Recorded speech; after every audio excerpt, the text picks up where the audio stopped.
They thought I would beg. They thought 10 years of silence had left me weak, desperate for scraps of affection. But I don't beg, I build. And when the door opened and they saw what I had built, the air left their lungs. The beginning of the cut.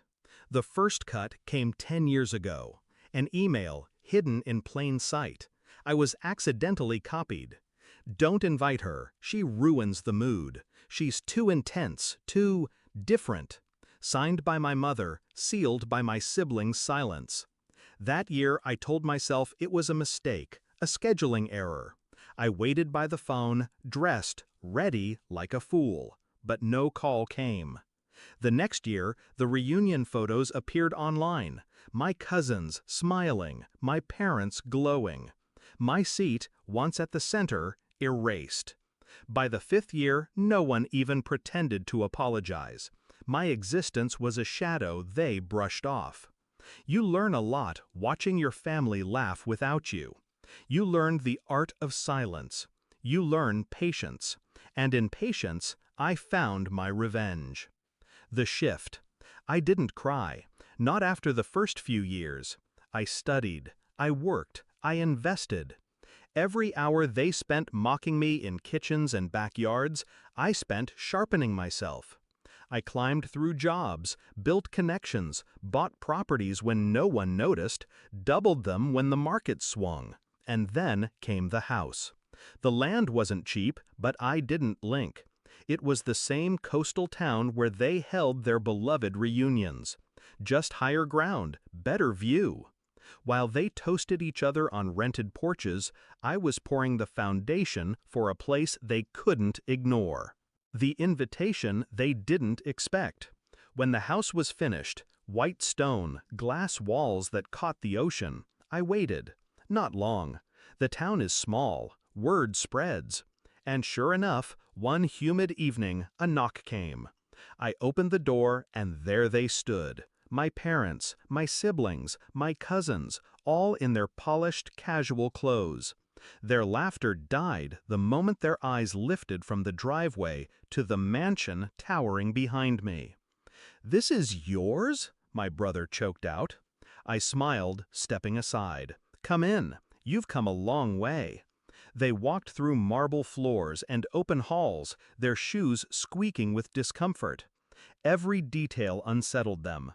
The custom art, the books lining the walls, the photographs of me with people they didn't know, people who mattered. I poured drinks, my hands steady, my heart calm. For once, they were the ones fidgeting. The confrontation. My mother finally broke the silence. "You never told us. You were doing so well." I tilted my head. "You never asked." That landed like a blade. My sister shifted in her chair, fake smile fading. My father cleared his throat, searching for authority he no longer owned.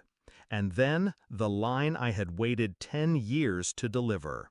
"Do you remember the reunion 10 years ago, when you all decided I wasn't worth the trouble?" Silence, a shuffle of feet, a cough. "Sweetheart," my mother started, "you misunderstood." I cut her off with a laugh, sharp, controlled. "No, I understood perfectly. You wanted me gone. You succeeded. But here's the thing, absence isn't weakness, it's fuel." The execution. I leaned forward, voice low, precise. "This house you're standing in? It sits on land your precious reunion rental company wanted to buy. They lost the bid. To me. Which means next summer, when you try to book your usual beach house, it won't be available. None of them will. I bought the entire strip." Their faces drained, one by one. My brother's glass trembled. My sister whispered, "You can't be serious." I smiled wider. "I'm very serious. You erased me from your gatherings, so now I own the ground they stand on. The tradition you used to celebrate without me is gone, just like you wanted me gone. Fair trade, don't you think?" The moment of collapse. My father finally snapped. "You did all this just to spite us?" I met his gaze, cold and steady. No. I did this because I refused to be erased, because every scar you left was a blueprint for something stronger. You thought you could live without me. Now you'll have to. My sister's smirk cracked. My mother's lips trembled around excuses that no longer worked.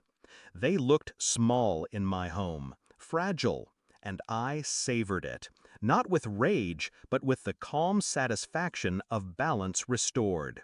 The closing door. I stood, motioning to the exit. You should go. You'll need time to make other plans for your little reunion. No one moved at first. Then, slowly, they shuffled out, heads down, eyes avoiding mine. At the door, my mother turned, desperate. "Can't we start over?" I let the silence linger, long enough to burn. Then I answered, steady, final. "You made your choice 10 years ago. I simply built a world where it mattered." And I closed the door. The release. Alone again, I walked through the house, my sanctuary. For the first time in years, the weight was gone. Not because they loved me, not because they came crawling back.